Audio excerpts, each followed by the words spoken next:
Next is your reality therapy.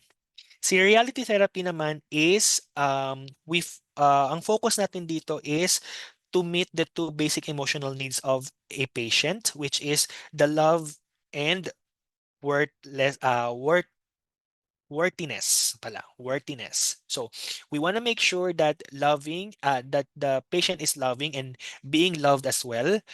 The patient feels worthwhile and feeling that others are worthwhile as well. Okay, so um, presenting the reality that tawag dito, that the reality is walang walang sense of, kumaga, pang example, ang patient natin, 'di ba? Ang reality niya was there is no love and wala siyang feeling of worthiness sa kanyang sarili. Then we want to make sure that these two problems are being addressed and being assisted in a way that it will change also the patient's perspective towards the reality. Okay?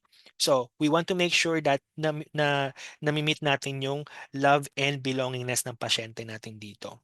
So, how do we do this? We emphasize personal responsibility for behavior, ano pa, controlling one's own life and fulfilling basic needs. So, in other words, ang pinaka-main focus natin dito is by fulfilling the basic needs. Okay? It is believed that when you fulfill the basic needs, okay, it everything will follow, like behavior, how you perceive things in life, since yung mga basic needs ng isang patient, okay, during this type of therapy are being met already. So reality centered tayo or groundedness.